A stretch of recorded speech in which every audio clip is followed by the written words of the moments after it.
Assalamualaikum warahmatullahi wabarakatuh. Salam sejahtera, selamat kembali ke Gerak Emansipasi bernama Dani Nasir, dan dalam video kali ini kita akan menganalisis pula tawaran-tawaran manifesto yang dikemukakan oleh Barisan Nasional ataupun BN untuk OKU dalam PRU ke-15.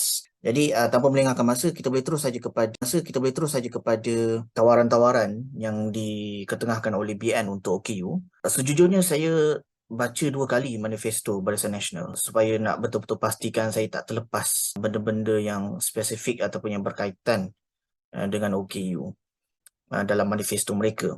Cuma ada 3 saja ataupun tawaran Barisan Nasional untuk OKU dalam PR15.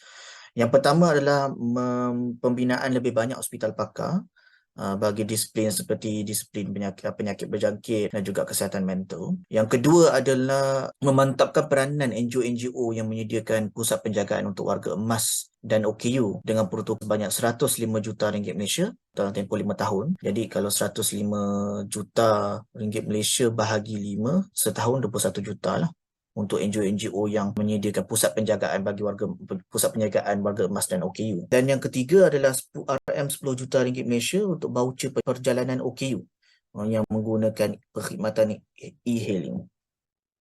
So, wow, 3 benda itu saja. Saya sebenarnya menjangkakan BN bagi tawaran-tawaran yang lebih quote-unquote kompetitif dengan Pakatan Harapan dan Perikatan Nasional. Tapi ini 3 sahaja yang mereka tawarkan untuk OKU.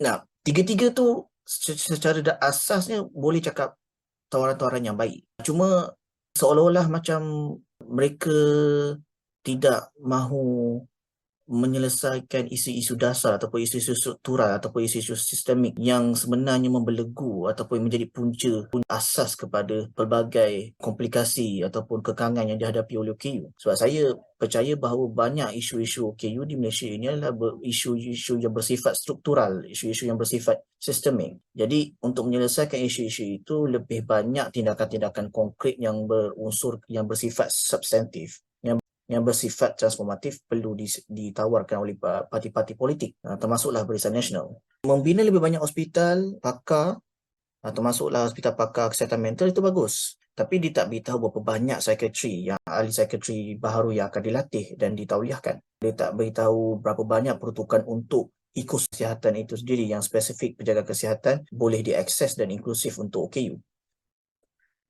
Dana RM 105 juta ringgit Malaysia untuk NGO yang menyediakan pusat penjagaan warga emas dan OKU itu baik. Tetapi seperti mana yang saya kata dalam video-video sebelum ini, pertama, bila bercakap tentang perlindungan sosial, ya, sebab saya melihat isu penjagaan warga emas dan OKU itu juga sebahagian daripada tema besar perlindungan sosial.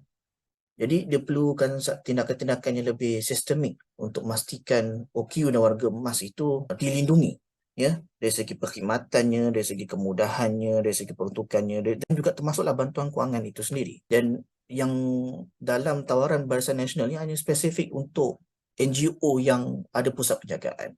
Jadi maknanya di situ dia lebih kepada menumpukan kepada peranan NGO itu sendiri, tapi bukan peranan kerajaan sebagai penyedia perkhidmatan yang utama di Malaysia, terutamanya untuk kumpulan-kumpulan rentan, kumpulan-kumpulan minoriti seperti OKU di Malaysia.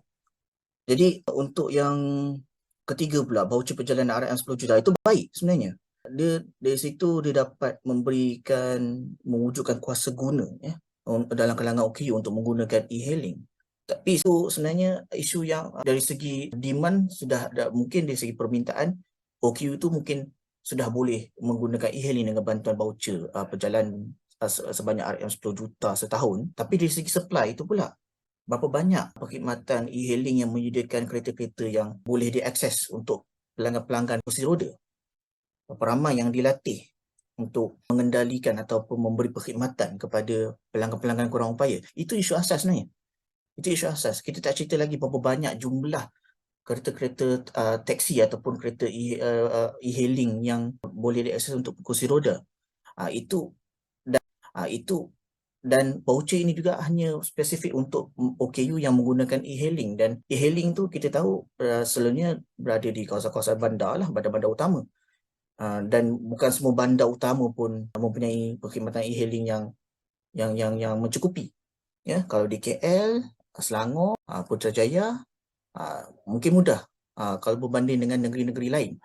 Ya, dan itu kita tak cerita lagi sebab e-hailing ni adalah sektor perniagaan, iaitu sektor swasta lah. Jadi sudah tentu mereka akan ambil, kebanyakannya mereka akan ambil pelanggan-pelanggan yang berada di kawasan-kawasan yang strategik, di laluan-laluan yang quote unquote profitable, menguntungkan lah, ya, laluan-laluan strategik. Bagaimana pula untuk OKU, orang-orang upaya yang berada di kawasan pedalaman yang memerlukan perkhidmatan pengangkutan boleh akses, ya, yang mungkin mereka tak dapat jumpa tak dapat e-hailing. Kalau ada perkhidmatan e-hailing di kawasan tersebut pun terlalu mahal.